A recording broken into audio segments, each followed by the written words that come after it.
자, 국기법 관련해서 일단 납세무의 성립, 확정, 소멸의 전반적인 얘기는 봤는데 이제 그중에 이제 소멸에 대한 얘기를 좀 더 해봐야 돼요. 자, 우리가 지난 시간에 이제 경정의 효력 관련 얘기도 좀 했고요. 그래서 좀 지문 나올 수 있는 걸 외워달라, 외워주시면 좋겠다 말씀드렸는데 뭐 병존설 뭐 이렇게 학설 따르고 하는 것들 있죠. 그거 좀 잡아놓으시면 되고 교재는 26페이지 가시면 자, 거기 이제 소멸 사유 중에 중요한 사유가 제척 기간 만료가 있고 그다음에 징수권 소멸 시효에 대한 완성이라는 게 있어요. 두 가지가 중요하고 그 중에 제척 기간 만료가 더 중요하고 왜냐면 양이 많고 이제 물어볼 게 말 문제로 물어볼 게 많다 보니까 자, 그런데 이제 제척 기간 만료부터 먼저 한번 정리해 볼 텐데요. 자, 제척 기간과 그다음에 소멸 시효를 알려면 이 부가권하고 징수권이라고 하는 걸 이해를 할 수 있어야 돼요. 부가권이 뭐고 징수권이 뭔지.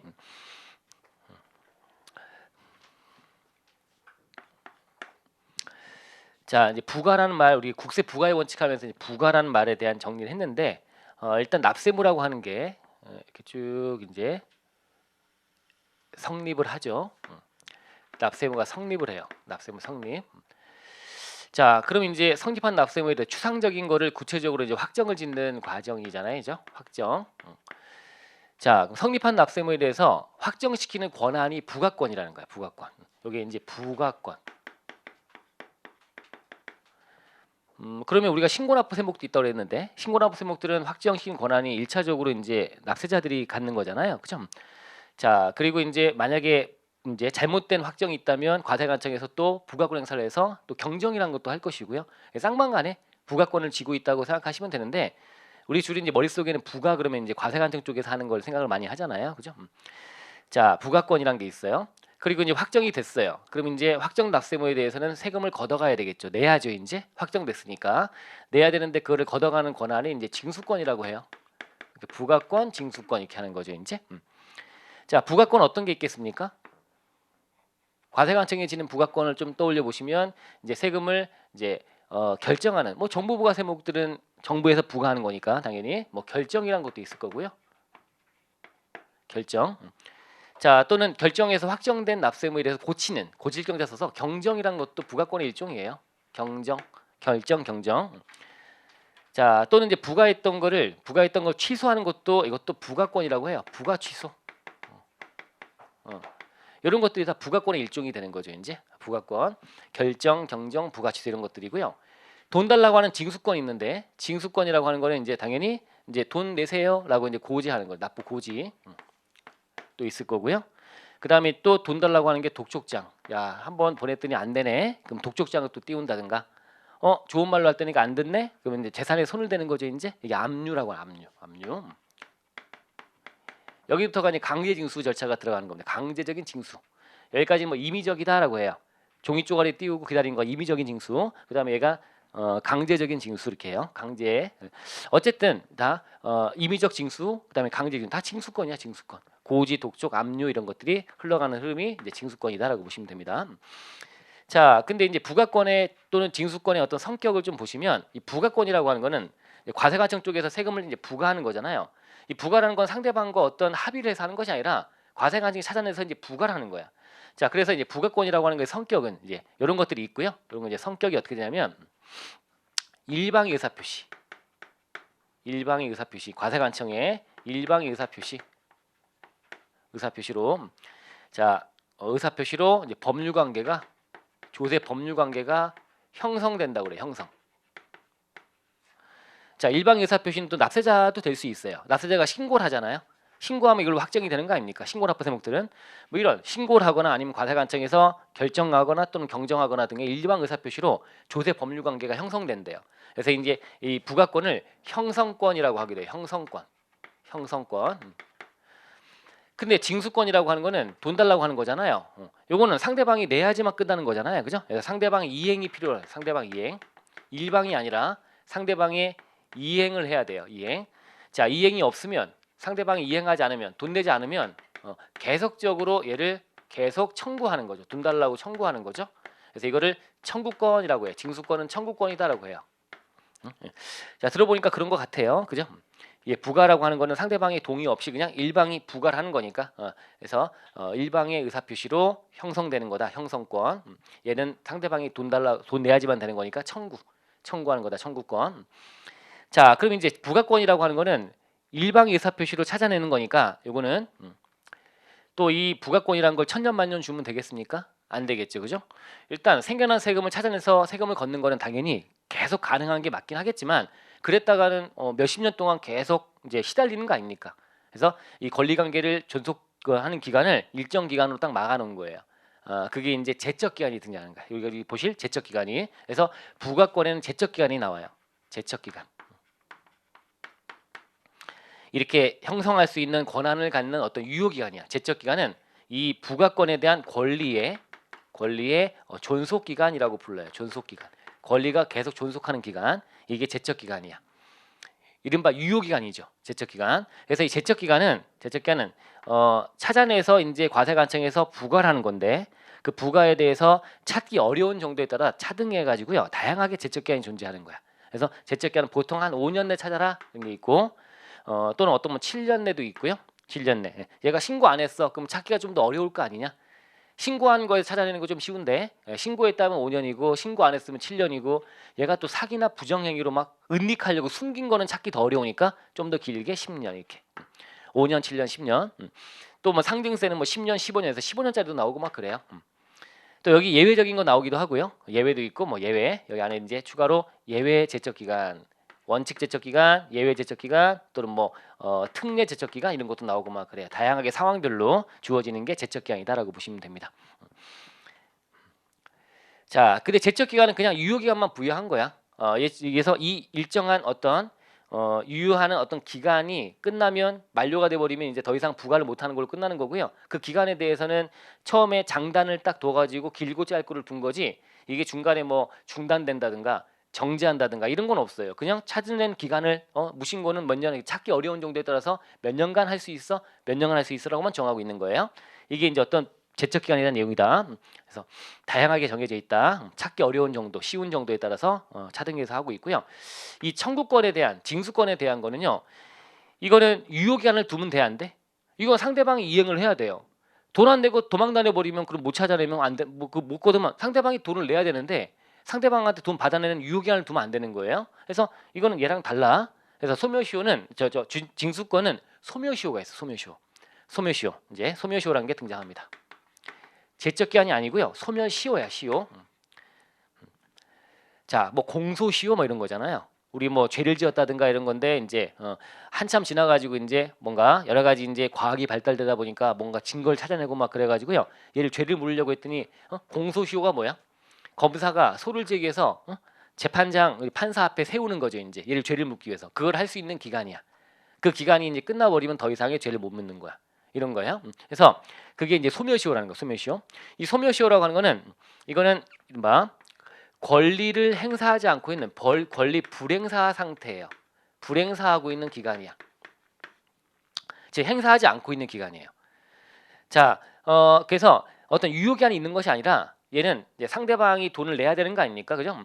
근데 돈 달라고 하는 말을 하지 않고 있는 기간. 돈 달라고 하지 않고 있는 기간. 그래서 권리를 징수권 행사하지 않고 있는 기간이 일정 기간 채워버리면 더 이상 돈 달라고 할 수 없다. 게으르면 돈 달라고 할 수 없다. 이런 개념이 되는 거예요. 그래서 얘는 유효기간이 있는 게 아니야. 얘랑 달라.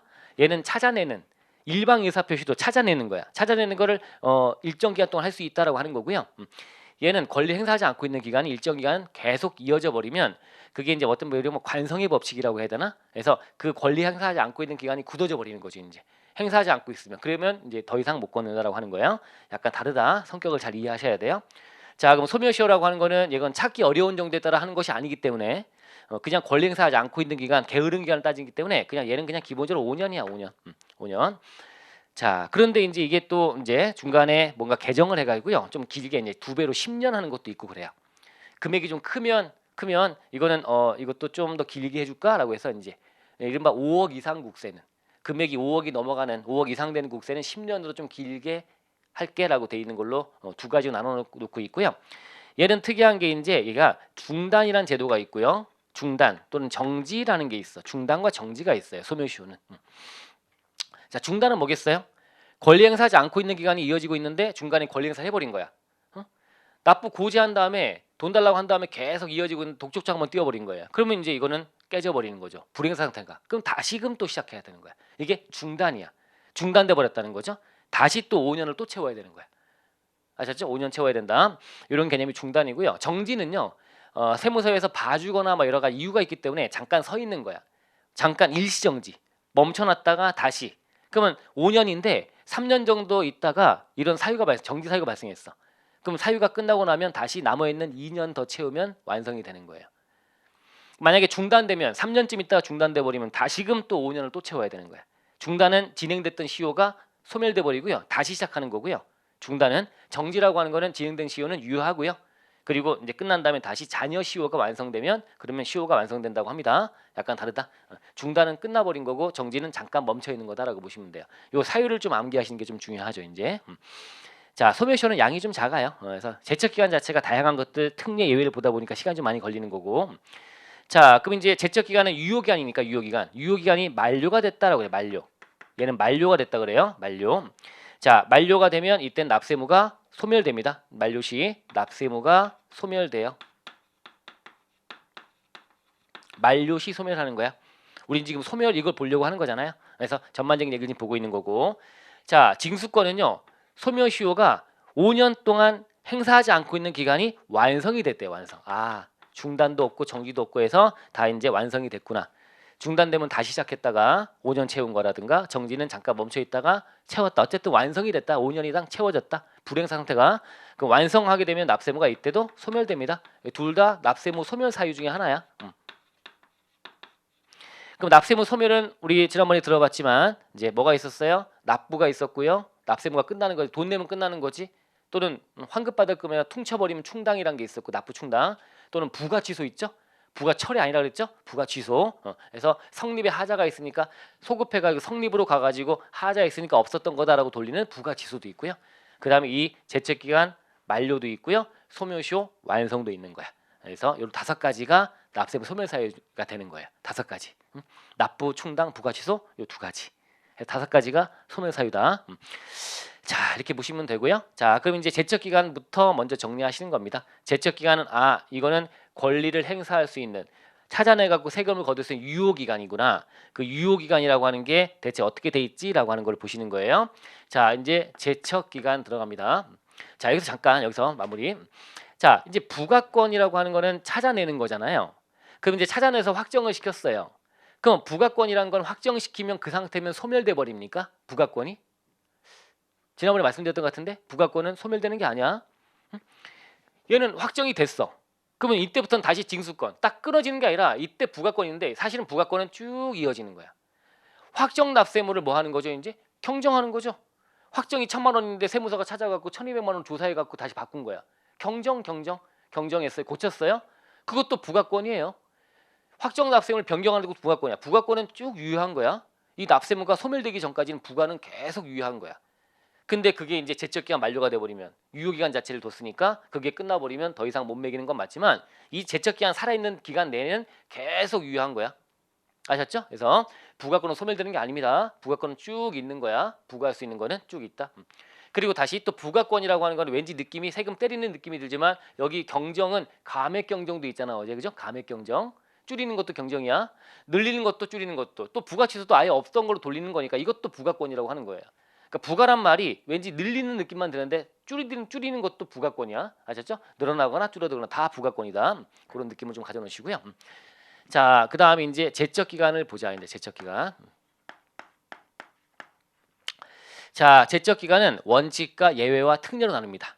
사실 특례가 중요하겠죠. 근데 원칙은 당연히 기본이니까 말 문제 간단하게 물어볼 수 있겠죠, 그죠? 그래서 일단 제척 기간은 일단 첫 번째는 원칙적인 제척 기간이라고 하는 거를 먼저 기본으로 잡아 가셔야 되겠죠. 자, 그럼 제척 기간은 일단 세금들 중에 가만히 생각해 보세요. 찾기 좀 어려운 세금이 뭘까? 과세관청에서 부과를 하기가 좀 어려운 세금이 이 상속세와 증여세예요. 상속이나 증여 행위. 그럼 찾기가 좀 더 어렵겠죠, 그죠? 아무래도 상속 증여. 자, 오죽 찾기가 어려우면 일단 그냥 맨 땅에 헤딩하는 거 정말 두렵다 세무서에서. 그래서 신고하는 의무를 부여하고 있잖아. 정보부가 세목이지만 정보가 때리는 게 맞지만 신고 좀 해줘. 숙제검사 좀 하게. 맨땅 헤딩하기 너무 어려워. 그죠? 갑이라는 사람이 사망했는데 뭘 남겼는지 이것저것 다 찾아갖고 상속인들이 찾아가지고 신고 한번 한 다음에 그 신고 내용을 바탕으로 이것저것 추적하다 보니까 뭔가 놓친 게 누락한 게 있네. 잡아내는 게 편하다는 거야. 그럴 정도로 이제 그래서 찾기 어렵다는 거야. 그래서 제척 기간 자체가 좀 더 깁니다. 그래서 일반적인 국세와 상증세로 구분해서 제척 기간을 원칙으로 두고 있는 거야. 원칙이 자체가 다르다는 거지 이제. 일반 국세와 상증세가 그 출발 그게 이제 원칙이고요. 거기다 예외도 나오고 막 그래요. 원칙은 교재 한번 가볼게요. 교재 26페이지 가시면요. 4-26페이지 가시면 자 거기 제척 기간이 나옵니다. 자 원칙 제척 기간에 위아래 박스가 나오네요. 아 그렇네요. 일반 국세하고 상증세를 구분하고 있네요. 일반 국세 제척 기간은 뭐야? 원칙이 그 안에서 또 원칙적인 제척 기간 안에 또 원칙이 그냥 5년으로 기본 깔고 가고요. 5년. 근데 만약에 이제 신고 안 했대 무신고죠. 무신고는 7년이네요. 박스 5년 7년. 그다음에 사기나 기타 부정행위로 국세를 포탈하거나 환급받거나 공제받은 경우래요. 세금을 환급하거나 공제받거나 포탈했대요. 이때 이제 10년으로 바뀝니다. 그래서 5년, 7년, 10년을 기본으로 합니다. 근데 만약에 오른쪽이 역외거래라면 역외거래라 하면 국제거래는 당사자 일방 쌍방 서로 간에 보니까 한쪽 당사자가 비거주하거나 외국법인이나 등이 끼면 이게 국제거래가 되는 거야. 외국과의 어떤 거래 개념이 되는 거죠. 근데 국제거래로 하기보다는 약간 좀 포괄해서 역외거래라는 말을 만들어냈어요. 세법에서 역외거래. 그럼 국제거래 플러스 당사자는 서로 간에 보니까 거주자 내국법인 등이야. 근데 둘이 거래하는 걸 보니까 외국에 있는 자산을 팔거나 임대하거나 뭐 운용하거나 뭐 그런 것들에 대한 어떤 관계. 이것도 역외거래라고 만들어서 포함시키자. 당사자 한쪽이 비거주자나 외국법인인 경우다라고 하는 거하고 당사자는 국내에 있는 거주자 등이지만 거래하는 게 외국에 있는 거다. 이것도 역시 찾기가 좀 어렵지 않느냐 더. 그죠? 느낌이 좀 그렇죠? 그래서 이게 다 포괄해서 역외거래란 말을 만들어서 역외거래는 출발 자체가 몇 년이에요? 원칙이 7년 돼버립니다. 그리고 무신고가 10년으로 바뀌고요. 그 다음에 사기나 부정행위가 들어가 버리면 15년 돼버립니다. 7년, 10년, 15년. 5년, 7년, 10년, 7년, 10년, 15년. 이걸 기본으로 하는 거야. 이와 같이 제척기간은 유효기간, 찾아낼 수 있는 기간을 찾기 어려운 정도에 따라 차등해서 하고 있는 거 맞죠? 느낌이? 그래서 이렇게 해서 기본으로 삼고 있다. 박스 먼저 하나 봤습니다. 5년, 7년, 10년, 7년, 10년, 15년 기본이에요. 그리고 상증세로 와봐요. 상증세 간단하죠? 조금만 틀어지면 15년이야. 원칙은 10년이고 자체가 길죠? 10년, 15년 상증세는 길다. 일단 원칙은 10년이고 무신고든 거직 누락신고든 뭐든 틀어져 버리면 무신고든 뭐든 틀어지면 다 15년 돼버립니다. 10년, 15년 그게 간단하죠, 그죠? 이렇게 잡아놓으시면 됩니다. 요게 원칙 제척 기간이야. 원칙 제척 기간. 그건 기본으로 암기하셔야 됩니다. 기본이야. 여기 이제 뭐가 있다고요? 예외와 특례가 있다고요. 자, 두 번째가 예외가 있어요. 이제 예외 제척 기간. 자, 예외적인 제척 기간은 특수한 어떤 판례들 나오고 한 것들 때문에 만들어진 제척 기간이야. 판례가 나오고 막 그래서 만들어진 거예요. 그 예외 제척 기간은 뭐가 있느냐? 그 예외는 왼쪽 페이지 중간에 박스로 참고 들어가 있는 그거예요. 그거니까 참고하시면 됩니다. 한번 들어보시고. 자, 이게 이제 판례 다툼이 있었던 거야. 첫 번째가 뭐냐? 자, 포탈 등 한 국세가 자, 등 한 개가 포탈 등 했는데 이게 뭐냐면 이게 법인세야. 법인세를 포탈한 거지. 법인세 포탈한 거야. 포탈세액이 있는 게 법인세야, 법인세. 그럼 이 법인세를 찾아내 갖고 세금을 걷는 거는 제척기간 몇 년 하면 돼요? 10년이야, 10년. 사기나 기타 부정행위로 포탈한 거니까 법인세 포탈이니까 해당 법인한테 법인세 때리는 건 10년 만에 때리면 돼. 10년 안에 때리면 되는 거야. 제척 기간 자체가 10년이니까 그때까지만 찾아내서 부과하면 되는 거야. 부과권의 유효 기간이 10년이니까. 자, 그런데 요 포탈한 세액이 법인세인데 요놈의 관계에 대해서 발생하는 인정소득이야. 인정과세다 이거죠. 인정소득. 인정소득이 뭐예요? 포탈세액 조정하다 보면 법인세법에서 조정하다 보면 송금 산입하고 상여 등의 처분하겠지. 얘가 포탈한 거에 대한 조정하다 보면 포탈세액에 대해서 사회출 나올 거고 송금 산입하고 배당 상여 등의 처분하겠죠. 그럼 그게 이제 인정과세될 인정소득이죠. 상해 처분된 거, 배당 처분된 거. 자, 그러면 요런 사건이 발생했어. 그래가지고요 과세관청에서 얘한테 법인세 때리고요. 몇 년 만에? 8년 만에. 8년 만에 법인세 때린 다음에 그에 대한 상해 처분, 배당 처분된 거에 대한 소득세를 때리려고 했더니 얘가 항변하는 거야. 아니 국세, 법인세를 포탈하려고 한 거지. 법인세 포탈하다 보니까 관계돼서 나한테 상해 처분, 배당 처분 되는데 이걸 포탈하려고 한 건 아니었다. 이 자체의 포탈은 아니다. 법인세만 포탈한 거지. 이거에 대한 포탈 연결된 건 아니기 때문에 나는 포탈이 아니면 몇 년이야? 무신고에서 몇 년이야? 무신고는 아까 기본적인 일반 국세가 7년. 얘가 지금 몇 년 만에 했다고요? 8년 만에. 법인세는 당연하지만 나한테는 못 과세하면 안 됩니다라고 항변한 거야. 근데 대법원이 뭐라고 한 거예요? 그렇다. 그렇다. 그래서 법인세 포탈의 의도가 있는 거지 인정소득의 포탈의 의도가 없었기 때문에 얘는 7년이다. 그러면 8년만 했으면 부과하면 안 된다. 그래서 인정소득은 과세 못한다. 라고 판례가 떨어져 버린 거야. 대법원 판례가. 그럼 어떻게 하면 돼요? 웃기죠? 법인세 포탈에 연결된 인정소득이니까 같이 가는 게 맞지 않겠습니까? 그래서 규정을 넣어버린 거야. 넣어서 얘는 몇 년 하겠다 인정소득도? 10년. 여기에 걸리면 15년. 이렇게 규정을 둔 거예요. 그 예외로 이제 규정을 판례가 나오다 보니까 규정을 만들어 버린 거야. 이게 아셨죠? 그래서 요거 10년이면 얘도 같이 가는 거야. 그래서 인정소득에 대한 것도 얘가 10년 또는 여기에 거리는 15년 등의 제적 기간으로 간다라고 하는 게 예외. 읽어볼까요? 거기 동그라미 1번 보세요. 자, 1번 보시면 소득금액 처분 금액에 대한 제적 기간 인정과세죠. 소득 처분에 대한 상해 처분, 배당 처분.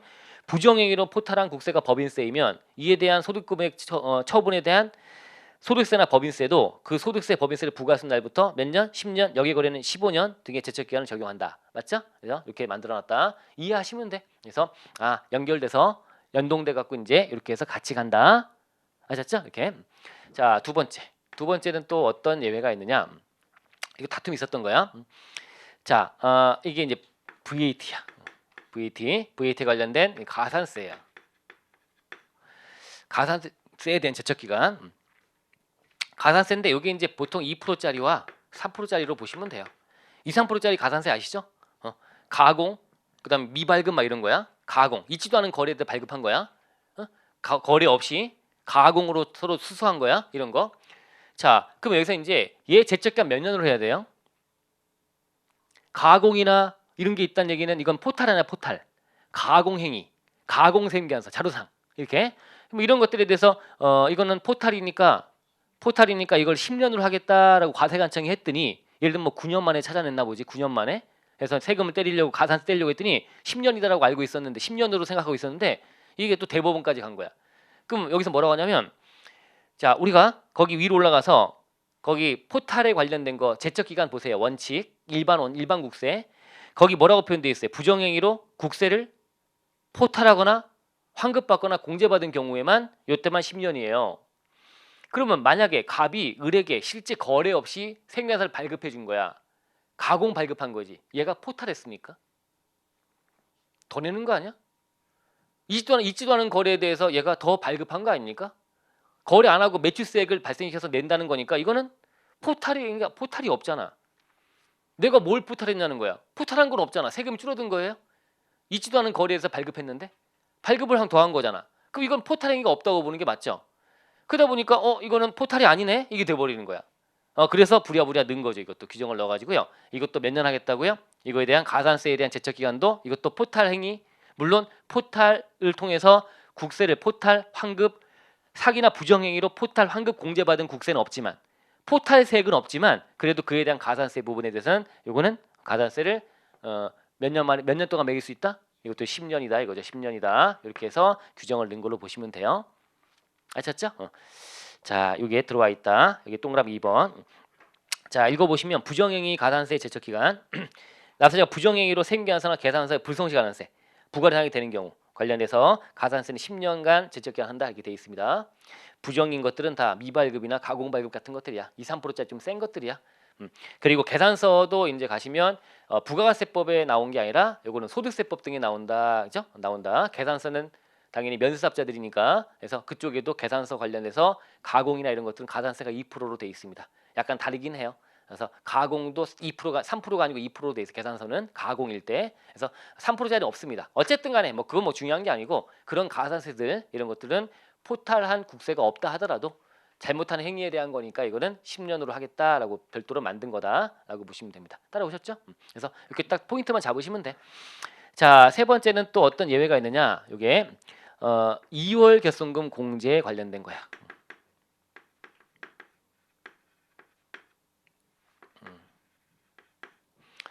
자, 2월 결손 공제에 관련된 거예요. 자, 어떤 사례냐? 사례가 이제 쭉 이제 사업 연도가 흘러가는 법인이라고 치면요.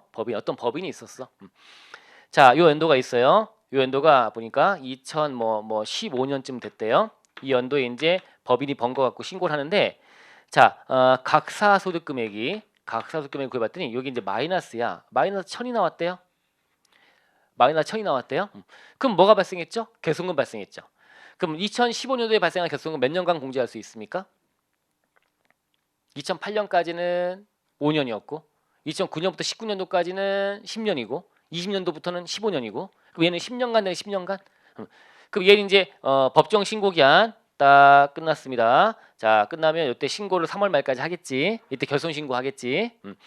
자, 이렇게 한 다음에 다음 연도부터 쭉 해서 2월에서 공제 받을 거야. 이제 2월 결손 공제.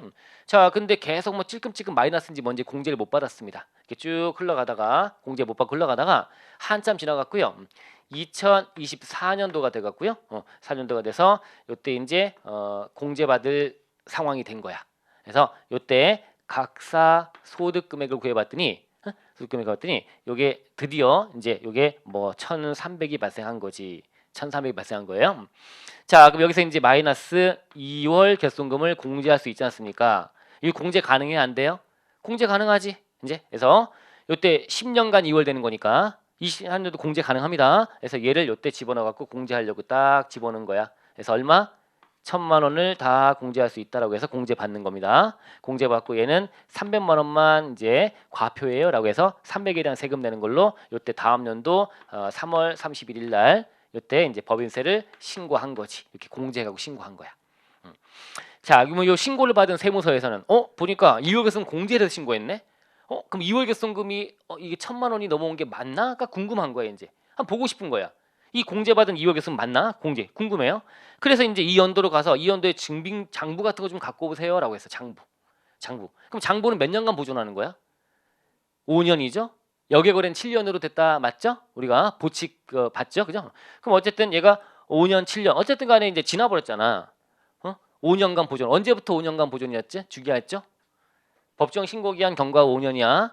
그럼 이때 이제 신고기한이 3월 말이니까 법인세는 4월 1일부터 5년간 보존하는 건데 어쨌든 지났습니다. 그래서 장부 보존 의무가 지났네. 그래갖고 그래서 증빙 주세요, 장부 주세요라고 했더니 장부는 불태웠습니다. 할 말 없어. 5년간 보존했으니까. 그 이후에 지금 달라고 한 거니까. 이렇게 되어버리면 이걸 확인 못할 거 아닙니까? 응?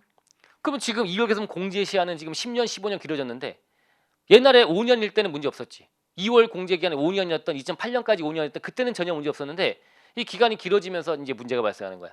그렇다면 이제 이때 장부를 보고 싶으면 장부를 확인하기 위해서 달라고 하면 장부 보존을 하고 있어야 되는 거니까 네가 원래 장부 보존 의무인 5년 등의 기간에 불구하고 네가 2월 결손금을 공제받고 싶으면 그 결손금 발생한 연도치 장부는 이 2월에서 공제받는 해당 사업연도에 법정 신고기한 경과 후 1년간은 추가로 보존할 것 이렇게 만들고 있는 거야. 그래서 이때 법정 신고기한 경과 후 몇 년간? 1년간은 추가로 이때 뭐라고요? 장부 보존을 하라 이렇게 만들어 놓은 거야. 장부 보존 의무를 연장시킨 거야. 장부 보존 의무가 있다는 거야. 그래서 세무서에 확인할 수 있게끔 해줘야 되는 장부를. 그래야지만 이거 뺀 게 유효하다는 거야. 아시겠죠? 증빙을 장부를 제대로 관리하고 있을 건 보존하고 있다가 보여줄 건 아셨죠? 그래서 확인해보고 싶을 때 확인할 수 있게 만들어줘라. 그래서 장부 보존 의무가 원래 5년간 보존에 불구하고 2월 결손 공제받을 때는 그 2월 결손 발생한 연도치 장부는 이 공제받는 연도에 법정 신고기간부터 1년간 추가로 보존하라. 따라오셨죠? 이렇게 보존 의무를 만들어놨어요. 그래갖고 이제 얘가 보존하고 있었네. 다행히. 그래서 세무서가 이제 확인해보고 한 거야. 확인해보고 한 거야. 확인해가지고 이제 어떻게 하고 싶어요? 이제 봤더니 여기 이제 이게 마이너스 1000이 아니었던 거야. 그래서 알고 봤더니 이게 마이너스 얼마야? 600밖에 안 된 거야. 이게 맞다는 거야. 마이너스 1000이 아니고요. 결손금이 마이너스 결손은 맞는데 결손이 600밖에 없는데 자 이게 확인했어요. 그 여기다 이제 얼마를 빼야 돼? 이율 성제 600을 빼야 되는 거 아닙니까? 이제 600이 맞으니까 그 600을 빼게 하려고 했대. 600을 빼게 하려면 어떻게 해야 돼? 이 연도로 가서 이 연도치 신고한 거에 대해서 과세관청에서 뭘 해야 돼 이제? 마이너스 1000이 아니라 마이너스 600으로 경정을 해야 돼. 이게 뭐야? 부가권이지. 그 부가권 제척기간은 어떻게 돼요? 이 연도 신고했어. 이때 신고했으면 몇 년이야 제척기간이? 아까 신고 일반 국세 5년 제척기간 자체가 만료가 됐으니까 이거를 다시 1000을 마이너스 1000을 마이너스 600으로 바꿀 수 있어 없어? 못해. 이 금액을 변동시키는 게 부가권이야. 지금 우리가 보는 부가권의 유효기간이 제척기간 자체가 만료가 돼버렸어요. 그러면 이건 더 이상 우리가 가타부타 못해. 세무서 입장에서도. 그러면 장부만 보면 뭐 할 거야? 장부만 보면 뭘? 보고 나서 이걸 바꿔야 되는데 못 바꾸는 거잖아요. 그러면 안 되지. 그 제척기간 자체도 어떻게 해야 돼? 연장시켜버린 거야. 제척기간도 장부 보존 의무도 1년간 추가로 보존할 것 플러스 이제 제척기간도 연장해 버린 거야. 제척기간 예외가 나오는 거지. 연장해서 이때까지 제척기간이 길어집니다.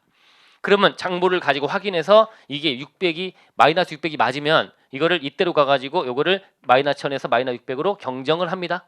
경정을 해야 여기서 600이 빠지는 걸로 되는 거지 이제. 이렇게 올바로 바꿀 수 있는 거지. 그렇게 만들기 위해서 제척기간 자체를 연장했다라고 보시면 돼요. 따라오셨나요? 장부 보존과 같이 가는 거예요. 이렇게 이 두 가지를 해서 보완하는 거예요.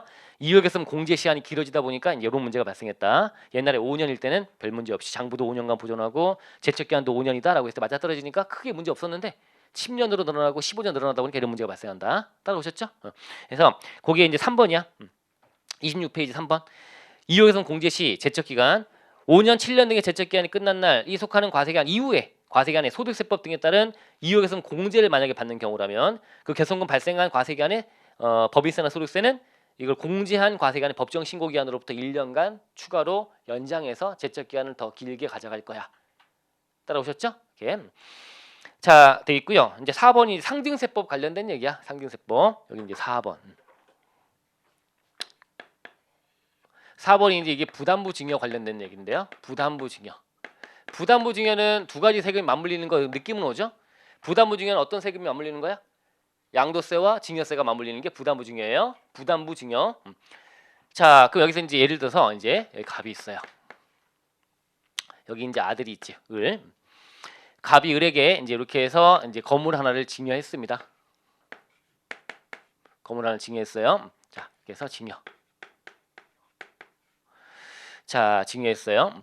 자, 건물 하나를 증여했다. 그러면 이제 증여세 누가 냅니까? 증여세는 얘가 증여자가 되고 얘가 수증자가 돼요. 증여받는 자가 내는 게 증여세야. 그래서 얘가 이제 증여세 부담을 지겠지. 을 입장에서 증여받은 거니까 증여세 부담을 질 거예요. 그래서 증여받았다고 해서 증여세를 냅니다. 자, 그래서 이때 이제 그냥 증여한 거야. 지금 우리가 보는 부담부 증여 아니라 그냥 증여. 여기 말하자면 이 증여가 이제 단순 증여라는 거야. 지금 단순 증여. 아무런 부담을 지어주지 않는 단순하게 그냥 건물 하나를 증여한 거야. 그러면 그냥 증여세 을이 내면 돼.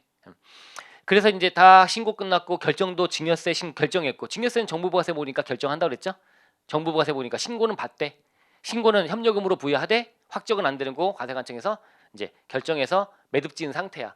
이렇게 딱 끝나고 넘어갔는데 나중에 보니까 이제 이 을이 주장하는 거야. 아, 이거 단순 증여라고 이제 우리가 결정도 되고 했는데 우리 단순 증여 아닙니다. 이게 아니고 이게 부담부 증여입니다.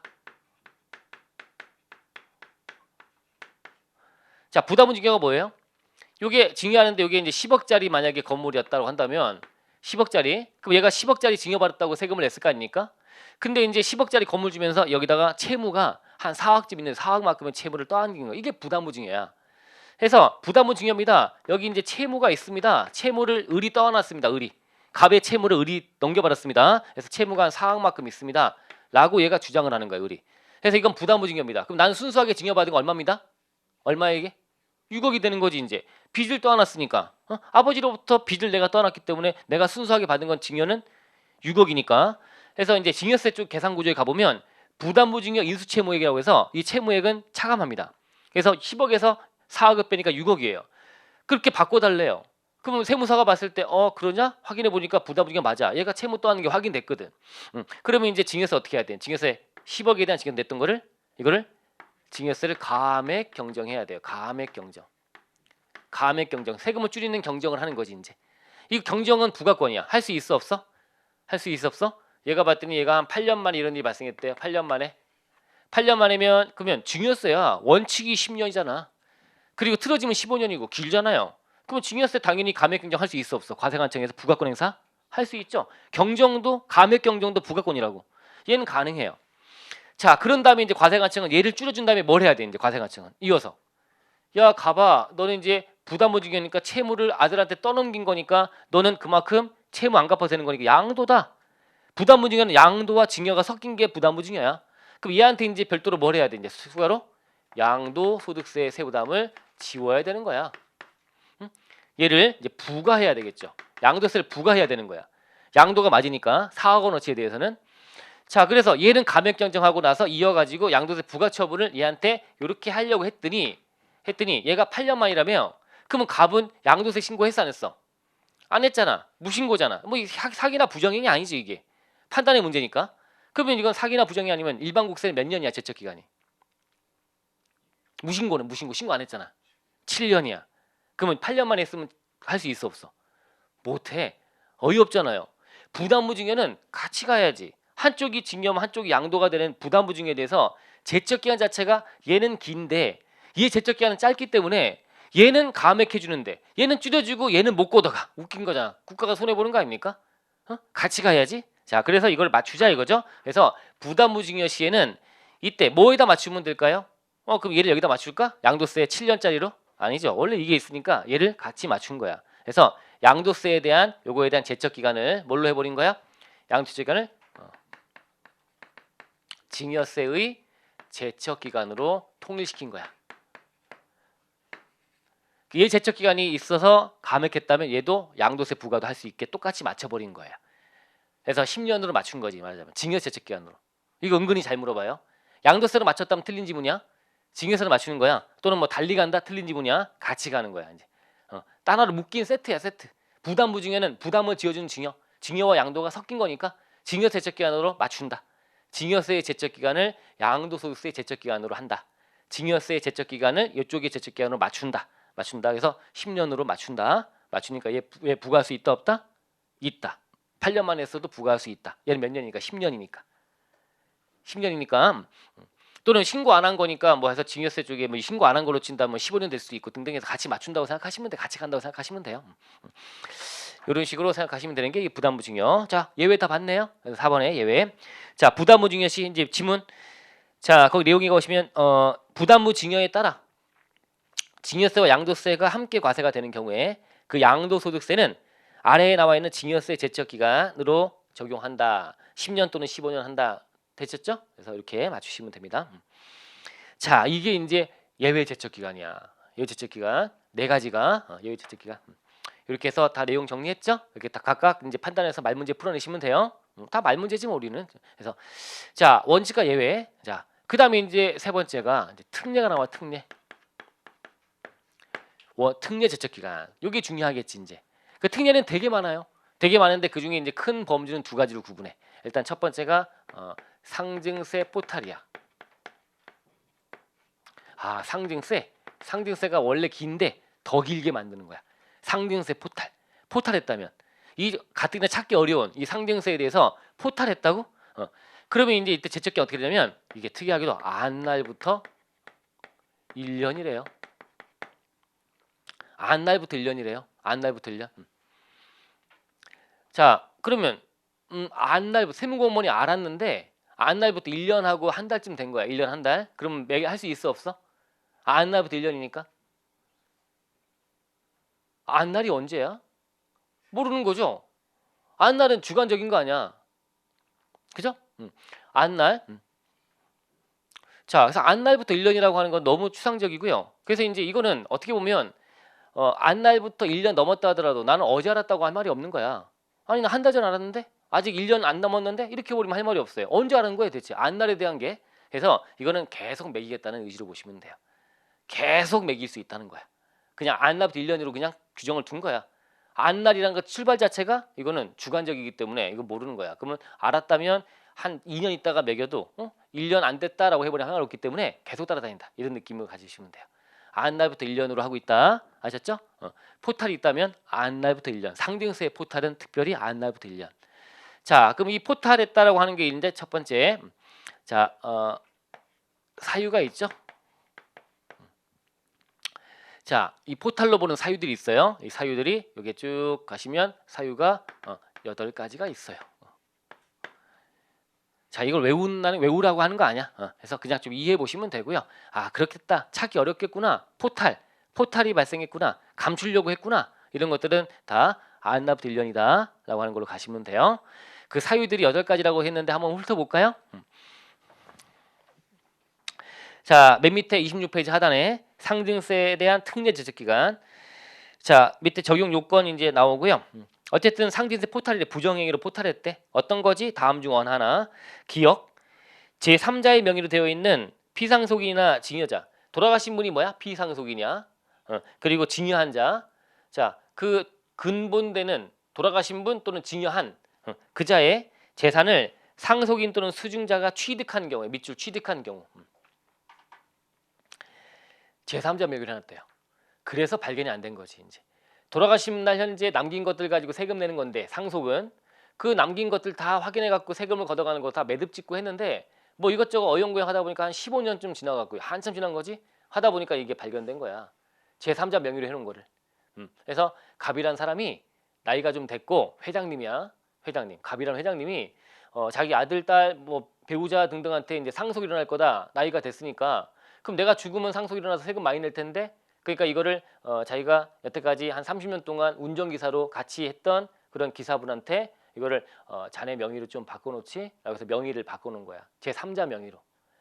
그리고 그 운전기사는 정말 충성을 다하고 또 신의가 있기 때문에 그래서 돌아가신 다음에 한 20년쯤 있다가 자네 선친이 남긴 것이네 라고 이제 주는 거야. 응? 자네 선친이 남긴 건데 내가 이제야 주네. 그때까지 마음이 안 바뀐 게 대단하긴 하지만 어쨌든 그렇게 해서 준 거야. 진짜 그냥 신의를 지킨 거지 이제. 그래가지고 이제 준 거예요. 자, 그러면 이거를 알아내 갖고 과세하려고 했더니 원래 제적 기간 자체가 10년, 15년 지나버렸잖아요. 그죠? 그럼 못 매기게? 예, 이거는 평생 따라 되는 평생. 계속 알았으면 1년 내 부과할 수 있다가 되는 거야. 그래서 이런 게 된다. 따라오셨죠? 제3자 명의로 바꾸는 거 이거를 자 이게 옛날의 표현이 저기게 상속인 또는 수증자가 마지막에 보유한 경우 이렇게 웃기게 해요. 보유한 경우. 그럼 보유 안 하고 있으면 취득했다가 팔아버렸어. 그럼 지금 보유 안 하고 있네? 그럼 이때 못 매기는 거네? 웃기게 되잖아요. 그죠? 보유한 경우라는 게 되게 웃기잖아. 그래서 보유하고 있지 않을 수 있지. 받았다가 팔아버릴 수도 있고 그죠? 취득했던 경우. 취득했다면 그걸 또 받았다면 그랬다가 팔든 뭐라든 받은 적이 있다면 걷는 게 맞겠지. 그죠? 알았다면 걷는 게 맞겠지. 그래서 안 헷갈리게 취득한 경우로 바꿔놔서 다 취득한 경우 취득한 경우 끄트머리 취득한 경우. 자 그다음에 니은 가보시면 위에 아버지가 부동산 같은 것들 뭐 상가나 이런 거 분양 같은 거 받아갖고요 계약금 내시고요 중도금 내고 하다가 돌아가신 거야. 그럼 이제 상속인들은 어떻게 하면 돼? 아들 딸은 잔금만 치르면 이제 내게 되는 거야. 이런 식의 상속이 발생했어. 이것도 상속이야. 아버지가 계약금 중도금 내고 돌아가셨잖아. 그게 상속이지 뭐. 그죠? 그죠? 그것도 상속이 된 거지. 자, 그랬는데 이게 이제 확인이 좀 어려운가 봐. 실무적으로. 건설 회사나 이런 데들이 뭐 큰 회사들이야 망가지고 무너지고 하는 건 없지만 조그만한 어떤 건설 회사가 부정하거나 이런 행위를 했을 때 지어 갖고 했을 때 이런 것들에 대해서는 이 건설 회사나 이런 데가 문 닫고 하는 경우도 많고요. 또는 문 닫는 게 없어서 문 닫는 게 아니라 뭐 안 좋은 게 되니까 또 문 닫고 갈아탄다고 하는데 이런 경우도 많고 빈번하기 때문에 이게 좀 세무사가 확인해 보기 좀 어려운가 봐. 이걸 아버지가 계약금 내고 중도금 내고 아들이 잔금 치르고 받아갔다는 거를 확인하기 좀 어려운가 봐. 그래서 이것도 역시 넣어놨다. 자, 제적기한이 길어지는 안납 1년으로 넣어놨다라고 보시면 돼요. 됐죠? 니은 계약에 따라 피상속인이 취득할 재산이 계약 이행 기간 중에 상속이 개시됨으로써 돌아가심으로써 등기나 등록 등이 이루어지지 아니한 상태에서 나중에 상속인이 취득한 경우, 그죠? 이런 경우다. 이렇게 좀 이해하시는 거야. 그래서 외우라고 하는 거 아니야. 그런 것들이 있구나 느낌. 그냥 좀 편한 개념 디귿이죠. 외국에 있는 재산이나 이런 것들이 이런 건 더 확인하기 어렵잖아. 외국에 있는 거. 갑이라는 자가 사망하면서 외국에 있는 건물이나 토지 같은 걸 남겼대요. 이걸 어떻게 확인해 볼 거야? 전 세계에 있는 부동산에 대한 걸 모두 소유자 변동을 파악해서 확인할 수 있는 게 아니기 때문에 세무공무원이 찾기가 정말 어렵겠구나. 그죠? 어렵겠구나. 그러니까 이것도 길게 가는구나. 그래서 취득한 경우 이게 됐죠? 또 그 다음에 또 리을도 마찬가지야. 등기나 등록이나 이런 명의계사 같이 소유권 변동을 확인할 수 있는 게 되는 거라 모르겠지만 그게 필요하지 않은 것들이래. 등기나 등록도 안 하는 거고 명의회사 주식 같은 거, 명의회사 같은 것도 필요하지 않대요. 그런 유가증권이나 뭐 서화 골동품 같은 거야. 지하실에 있는 어떤 골동품 같은 거야.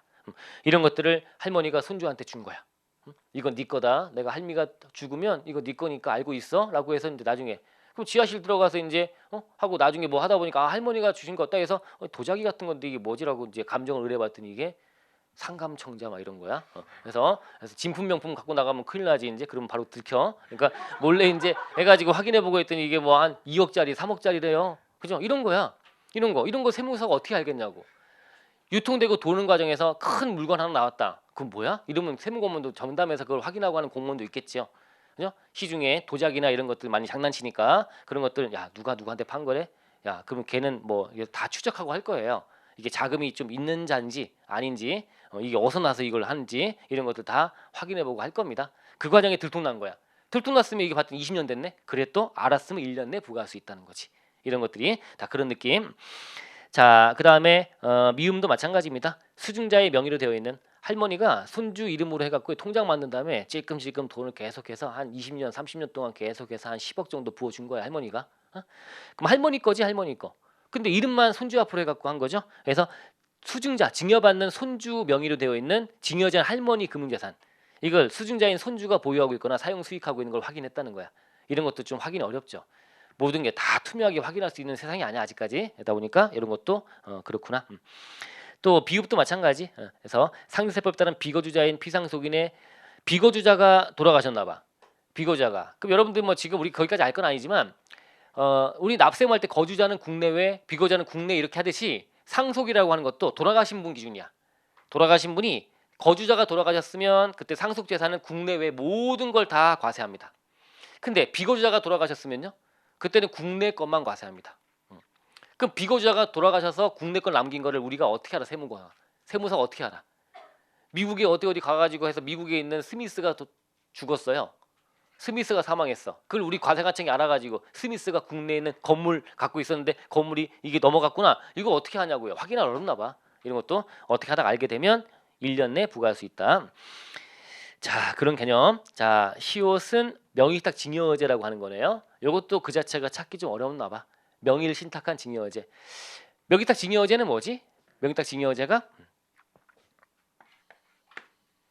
이거는 2차 공부하면 너무나 중요한 거야. 2차 세법학에서 명의탁 증여의제 이런 게 있습니다. 증여세겠지 증여세. 네. 근데 증여를 의제하겠대요. 증여의제. 증여 아닌데 증여를 의제하는데 특이한 거야. 그래서 여기 갑이라는 사람이 있어요. 갑이라는 사람이 주식을 샀어요. 돈 주고. 사서 자기 앞으로 명의 개서해야 돼. 명의에서. 명의를 개서해야지. 자기 앞으로 주주명부에. 근데 그거를 자기 앞으로 했다가는 자기가 뭐 여러 가지 과점주주가 돼갖고 막 불이익을 받는다든가 과점주주는 불이익 받거든요. 여러 가지 또 자기 앞으로 했다가는 또 세금 못 낸 게 체납 들어오고 압류 막 들어오고 하는데 뺏길 것 같아. 이런 여러 가지 이유 때문에 자기 앞으로 안 하는 거야. 그래서 여기 이제 갑이 여기 을 앞으로 여기서 주식에 대해서 돈 주고 산 주식을 이거를 명의를 넘긴 거야. 주식을 이렇게 넘긴 거야. 을 앞으로. 자, 넘기는데 뭐 한 거야? 명의만 신탁한 거야. 준 게 아니야.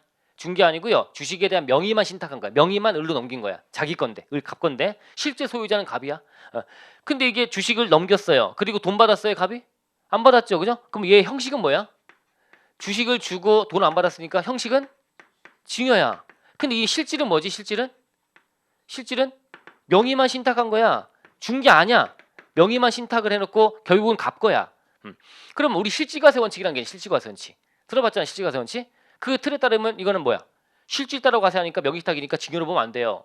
근데 실질은 그렇지만 형식대로 증여로 봐서 증여세 매겨버리겠대요. 증여세 매겨버리겠대. 이건 결국은 과징금 때리는 거야. 과징금. 과태료 물리는 거야. 과태료를 증여세로 물리는 거야. 특이한 거야. 이건 증여 아니야? 증여 안 했어요? 등기만 얘한테 넘어간 거야. 명의만 얘 앞으로 명의에서만 을로 한 거지. 실제 소유권은 여전히 갑이야. 그럼에도 불구하고 이걸 증여한 걸로 의지해서 증여세 매겨버리겠다. 라고 하는 그런 케이스가 된다. 증여세 매기겠다. 그래서 얘가 증여자가 되고 수증자가 되는데 특이하게도 이제 이거는 결국 과태료 매기는 거니까 나중에 상등세 공부해 보시면 원래 증여세 납세의무자는 증여받은 을이 되는 게 맞는데 어차피 이제 갑이 이런 짓거리 한 거니까 그래서 갑한테 과태료 매기겠다는 개념으로 증여세 납세의무자도 또 갑이 돼 있어. 특이하지? 증여세는 원래 증여받은 자가 내는 건데 증여가 원래 아니었거든. 그럼 어째 증여를 의지해서 증여를 본다면 그 다음 납세의무자는 얘가 되는 게 맞지만 또 납세의무자도 얘로 만들어갔고요. 원래 실무적으로 봤더니 얘가 납세의무자 했더니 얘가 내겠어 못 내겠어? 명의만 옮겨놓은 건데 얘가 어떻게 세금 내? 못 내니까 이제 얘가 안 내면 얘한테 연대 납세의무를 지어갖고 얘한테 책임지는 걸로 막 했거든요. 의미 없다. 그러지 말고 납세의무자 얘로 바꿔버리자. 어차피 과징금 때리는 건데. 그래서 얘가 납세의무자가 돼 있고 막 그런 특이한 거야. 특이하고 판례도 많았기 때문에 옛날부터 그래서 2차 공부하시면 중요하게 공부할 거다. 상등세 쪽에서 나중에 곧 동차 공부하시면서 보시면 되는 겁니다. 이게 곱게 보시면 나중에 여기다 지금 이름 들어봤다. 자, 요 상황도 갑이 돈 주고 사놓고 얘 앞으로 명의를 옮겨놓은 것도 세무서가 찾아내기가 쉽지 않다는 거야. 주식 이동상환 명세서라고 하는 그런 내용들을 다 받아갖고 분석하고 해서 뭐 찾아내고 하는 것도 하지만 그게 쉽게 드러나지 않는다는 거야. 자, 그래서 이게 찾기 어렵다. 그래서 얘도 어디 들어가 있다? 8가지에 들어가 있다. 그래서 이거 나중에 한참 지나가고 알았다면 이때부터 1년 내는 부과할 수 있다. 아셨죠? 이렇게 하고 있다. 자, 돼 있고요. 자, 그다음에 이제 이응 가 보시면 자, 가상자산이네. 가상자산. 이거 최근에 그러니까 시옷 이응 이런 것들이 최근에 들어온 것들이야. 끄트머리 있는 것들이 다 최근에 들어온 거다. 가상자산 알죠? 가상자산. 요 최근에 가상자산 사업자라고 해서 등록하는 어떤 사업자들을 만들어서 그걸로 관리가 좀 되는 편이에요, 이제. 자, 근데 이 가상자산 사업자를 통하지 않고요. 통하지 않고 그러니까 뭐 해외 거래소 같은 데서 거래했다든가 가상자산을 뭐 P2P 뭐 이런 거 있잖아요. 그죠? 직접 거래하는 거. 이런 것들을 통해서 거래해 버리면 이건 등록되어 있는 그런 사업자 통해서 하지 않았기 때문에 확인하기가 어려운가 봐 이게. 그러겠죠 아무래도 서로 매매하고 사고 팔고 한 것을. 그래서 이것도 알았다 1년 내 100일 수 있다라고 들어와 있습니다. 이런 것들이 들어와 있구나. 자, 그렇게 심도 있게 중요하게 봐야 될 거 아닌데 시간 좀 내서 본 거예요. 그래서 이게 그래서 이것도 듣고 아 그런 것들이지. 그래서 이게 상등세 포탈의 개념에 사유에 들어가 있어서 이건 알았다 1년 내 부과할 수 있는 것들이다. 이렇게 쭉 해서 한 몰토본 정도로 하시면 돼. 그러면 더 중요한 건 뭐냐? 사유 알아야 되고 사유를 일단 이런 게 있다는 느낌 가지시면 되고 사유보다 더 중요한 게 2번. 자, 이때 상대세 포탈에 대해서 이거 1년간 할 수 있다는 제적 기간 연장되는 특례를 해야 되는데 이거 배제. 특례 적용하지 않겠다는 거야. 이거 안 하겠다는 거지. 이거 하지 않겠다. 자, 배제. 자, 첫 번째.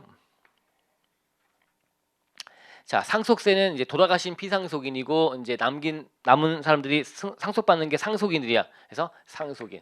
상속세에 있어 상속인.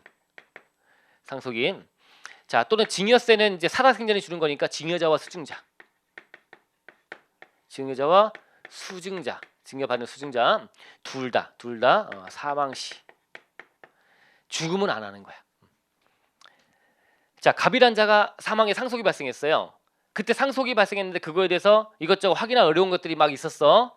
나중에 한참 지나고 20년 만에 알아내서 세무공무원이 안날부터 1년간 매기려고 했더니 갑이 사망해서 상속받은 을이 상속인인데 상속인이 사망해 버렸어요.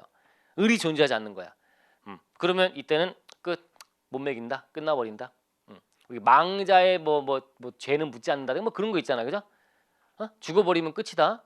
물론 안타깝게 이제 뭐 죽는 분들 있고 약간 사회적으로 막 뭐여서 여러 가지 이제 물이 일으키고 막 그랬지만 그게 실제 아닐 수 있는데 또 불구하고 막 이러다 보니까 이제 최근에 뭐 자살하는 분도 나오고 막 이런 거 아닙니까, 그죠?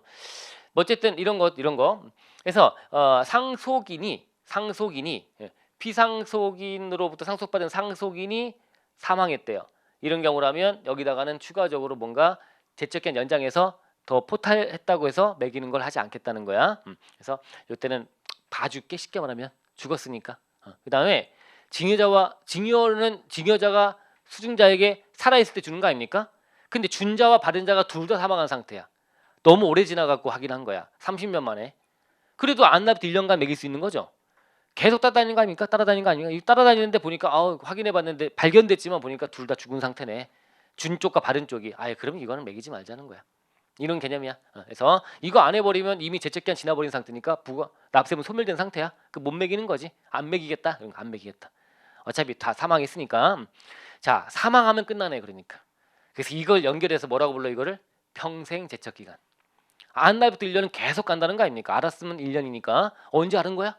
이건 계속 매길 수 있으니까 계속 한데 죽을 때까지 따라간다. 죽을 때까지. 평생 제척기간. 죽어야 끝나는 거다 이거죠. 이런 느낌 이렇게 하는 거야. 그 다음에 2번 또 배제하는 게 하나 더 있는데 자 우리 포탈색 포탈했다 이거 포탈 8가지 자 산출 기준 재산가액이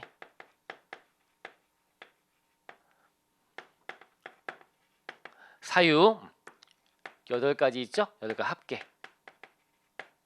재산가 합계 이게 50억 이하래요. 이때는 매기지 않겠대요. 50억 이하면 이때 매기지 않겠다. 자, 우리 상등세는 금액 단위가 큰 세금이야. 그렇잖아요. 금액 단위가 좀 커야지만 세금 나오고 막 그런 느낌이야. 그래서 50억 정도면 꽤나 이제 큰 것처럼 보이는데 이쪽 세액에서는 이 정도가 안 되면 하지 않겠대요. 했더니 자, 그런 게 들어가 있습니다. 자, 이걸 잘 기억해 놓으시고요. 자, 오른쪽 페이지 27페이지 가시면 거기에 이제 위 상단에 기억 니은 이걸 쭉 나오고 동그라미 2번 안날부터 1년이라고 돼 있고 3번에 가시면 배제 사망한 경우 기억 니은은 포탈세 산출 기준 합계. 포탈세 산출 기준 재산가의 합계가 50억 이하인 경우 안 하겠다고 돼 있죠. 이렇게 해서 사유 기억해 놓으시면 돼요. 됐죠? 이렇게. 자, 그다음에 또 하나의 이제 특례 제척 기한이 나오는 거야. 특례 제척 기한 또 하나가 자, 이게 27페이지 하단에 이제 나옵니다. 이런 것들이 다 오른쪽에 1년 뭐 어떤 건 2개월 하면서 막 나오고 하네요. 이런 것들 다 말 문제에 대비 잘 하셔야 되는 것들이야. 근데 여러 가지가 많은데 그중에 알맹이 내용이 이쪽이 조세 쟁송이에요. 세금에 대한 쟁송이야. 조세 쟁송. 자, 요거 한번 잡아 보세요. 자, 요거 좀 하고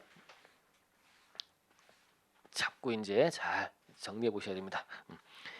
말 문제의 포인트가 되는 것들이에요.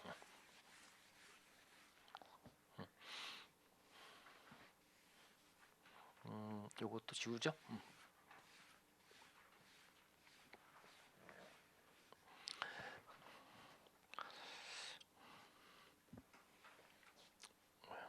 자, 우리 이제 특례 특권 저기 첫 번째가 상대세 포탈이고요. 두 번째가 그 이제 어떤 내용이 조세 쟁송입니다. 쟁송은 이제 세금이 억울하면 뭘 하지? 불복을 할 수도 있고 불복해야 되고요. 그런 다음에 소송 가는 거 아닙니까? 들어봤죠? 행정 심판 전치유지가 남아 있다. 그럼 이제 불복이 들어가거나 아니면 안 받아주면 소송 가기도 하고 대법원까지 가고 막 그런 쟁송 과정이야. 자, 이 무슨 내용이냐면 이때 과세관청에서 부가 처분을 했어요. 이제 어쨌든 일단 출발하는 거죠. 이제 과세관청이 나한테 부가 처분했어요. 근데 내가 이게 억울해요. 억울하면 이제 싸워봐야 되겠죠. 억울하면 이제 다퉈봐야 되는 거야. 이 세금 억울한데요라고 다퉈보는 거야. 그럼 다퉈보려면 이제 뭘 들어가요? 이제 불복에 들어가거나 그 다음에 안 받아주면 이제 쟁송 들어가서 이제 소송 같은 것도 하거나 이렇게 쭉 절차가 진행되겠죠. 이제 그래서 이게 이제 이른바 조세 쟁송이 발생한 거야. 자, 근데 쟁송은 일단 불복은 나중에 절차를 보시면 스피드하게 진행돼요. 90일 내 막 그러면서 스피드하게 진행이 돼. 90일도 뭐 3개월 정도 되니까 뭐 짧다고 보긴 그렇지만 어쨌든 전체 따지면 약간 스피드하게 진행이 되는데 그러고 나서 바로 이제 소송 들어가면 이제 행정소송, 행정법원에 가면 그때부터 세워라 내워라. 그분들이 놀아서 그런 게 아니라 워낙 일이 많아서. 그리고 따져보는 게 쉽겠습니까? 이것저것 다 주장을 받아보고 이것저것 하려면 시간도 많이 걸리고 상당히 힘들겠죠. 그죠? 그런 과정이 쪽에서 이게 결국은 장기간 진행이 된다는 거야. 장기간. 오랫동안 기간이 진행된다. 쟁송이 오랫동안 진행된다. 그래서 드디어 오랫동안 질질 끌고 하다가 우리가 결국은 이겼어요. 이게 판결이 떨어져. 판결. 이때 판결. 이 쟁송에 대한 판결이 떨어졌어. 판결이 중요하게 이 인용이야. 인용이라는 게 있어. 자, 나중에 판결의 종류는 보고요.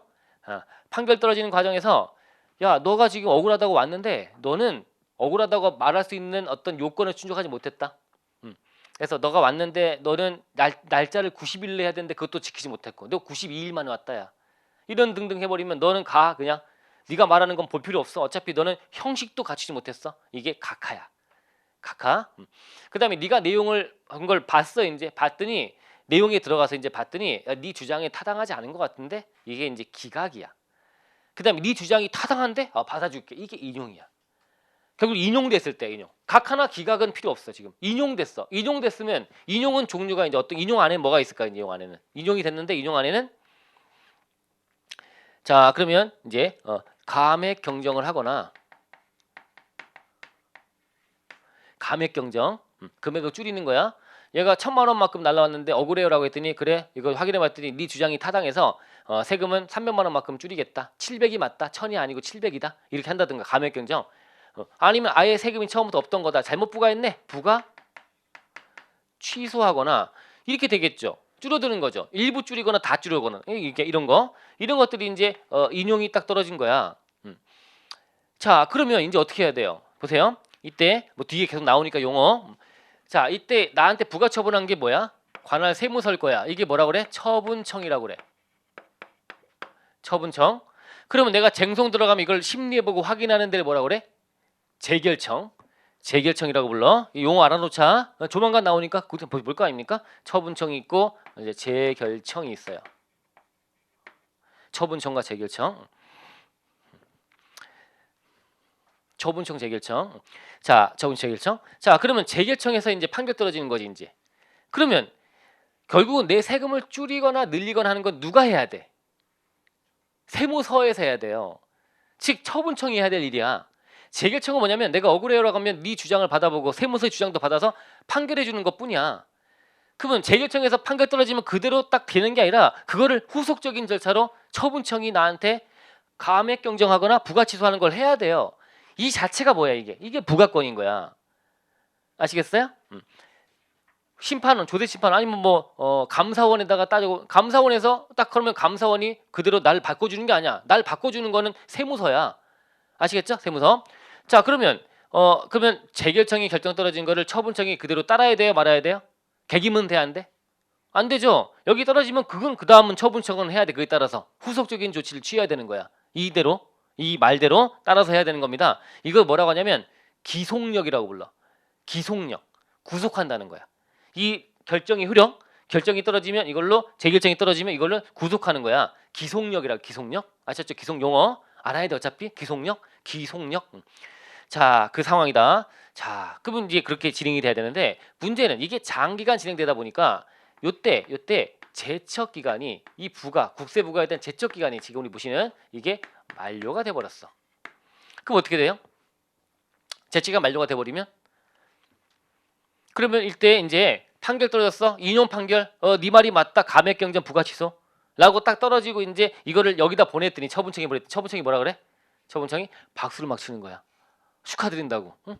박수. 그래서 우리가 졌네요. 그래서 박수 축하드립니다. 그러더니 가만히 있어 그냥 축하드린다고만 하고. 그럼 내가 세금 1,000만 원에서 부가치소로 1,000만 원 마이너스 됐으면 돌려받아야 되는데 그럼 1,000만 원 언제 주는 거 했더니 그건 줄 수 없대. 우린 못하고 그냥 박수는 쳐드리겠대. 이렇게 되는 거잖아요. 왜? 제척기한 만료됐으니까 그 이후에 이게 뭐야? 다 부가권이야. 이걸 보냈더니 처분청에서 이제 부가권 행사하려고 했더니 부가권 아까 얘기했지만 늘리는 것도 부가권이고 줄이는 것도 부가권이고 이걸 못 한단 말이에요. 그래 버리면 어떻게 돼? 그 결국은 얘가 싸운 이유는 돈 돌려받자고 싸운 건데 그냥 자존심만 회복한 거야. 자존심만 회복하고 그래 난 맞아. 내가 맞지. 나는 바르게 살아왔으니까 이러고 이제 그러고 이제 기분만 좋고 끝나요? 그 사이에 소송하고 할 때 변호사 비용 들어갔지. 왜 변호사한테 돈 주는 거야? 우리한테 돈 줘야 되는데? 세무사한테 돈 줘야 되는데? 세무사 돈 들어갔지. 뭐 이렇게 했는데 그저 그것만 하고 그냥 기분만 좋은 거 끝나는 거야. 그러면 안 되지. 그죠? 그러면 당연히 돌려줘야 되겠죠? 그래서 제척 기간에 특례를 만들어서 이때 판결 떨어지면 이때 만료가 됐다 하더라도 제척 기간 만료가 됐다 하더라도 판결 떨어지면 판결 확정일부터 판결 확정되면 판결일로부터 1년간은 이때 이제 요 판결 떨어지면 1년간은 이때 필요한 처분할 수 있대요. 처분할 수 있대요. 어디서? 저기 처분청에서. 처분청이 필요한 처분할 수 있대요. 이렇게 했어. 그렇게 해줘야지. 1년간 길 열어줘야지. 그래야지만 뭐가 확보가 되는 거 아까 봤던 뭐가 확보가 되겠어요? 기속력의 실효성이 확보가 되는 거야. 기속력의 실효성 확보야. 한마디로 취지가. 기속력의 실효성 확보. 자, 그래서 판결 떨어지면 재결청에서 다시 가서 보내서 처분청에서 나한테 유리한 이 결정 떨어진 대로 나한테 행위를 해줘야 되는 거야. 그게 구속하는 거고 기속력. 그게 되려면 제척 기간 자체가 살아 있어야 되는 거야. 그죠? 그래서 연장해 준 거다. 이게 특례 제척 기간. 따라오셨나요? 그래서 필요한 처분할 수 있다. 1년간은 이때 1년간은 판결 떨어지면 판결 확정일부터 판결 확정되면 판결 확정일부터 1년간은 필요한 처분을 할 수 있어요라고 돼 있어. 필요한 처분할 수 있어요. 자, 이때 이제 필요한 처분에 대한 얘기가 좀 더 이어져야 되는 거야. 자, 그럼 필요한 처분이라고 하는 건 뭐지? 라고 해요. 필요한 처분. 자, 필요한 처분은 요 이제 판결의 결정에 따라서 판결에 따른 이 판결 떨어진 거에 따른 후속적인 처분만 가능한 거야. 요게 가능한 거야. 이게 필요한 처분이에요. 판결에 따른 후속적인 처분이야. 저기 떨어진 대로 부가 취소하거나 감액 규정하거나. 자, 그런데 이걸 해야 되는데 이게 판결에 따른 후속적인 처분. 자, 그럼 만약에 이제 첫 번째 새로운 처분할 수 있을까? 어차피 제척 기간 자체가 이 납세무에 대한 제척 기간 자체가 1년 동안 연장이 됐기 때문에 그럼 얘한테 그 납세무에 대해서 세무서가 이것저것 다른 처분할 수 있냐는 얘기야. 새로운 처분을 할 수 있을까요? 얘가 이렇게 불복 들어가고 하면 세무서랑 싸우는 거 아닙니까? 싸우는 도중에 세무서는 이 자식들 봐라 하면서 이게 갑이면 얘 한번 죽여야지라고 해서 딱 판결 떨어지면 인용되면 1년 동안 필요한 처분할 수 있으니까 얘한테 세금 떼릴 수 있는 건 다 모든 세무서 인력을 동원해 가지고 막 여기서 다 해갖고 잡아냈어. 그래서 딱 떨어지니까 1년 동안 오케이 1년 동안 부과할 수 있구나. 그래서 새로운 처분을 막 해요. 그건 안 되는 거야. 뭐라고 해서 필요한 처분은 후속적인 처분만 가능해요. 이 판결에 따라 줄여라 없애라 라고 하는 것만 가능하지 새로운 처분을 또다시 할 수는 없는 거야. 그건 제적기한 만료가 됐기 때문에. 이게 만료가 됐잖아요. 원래 없는데 잠깐 요 놈만 할 수 있게 열어준 거야.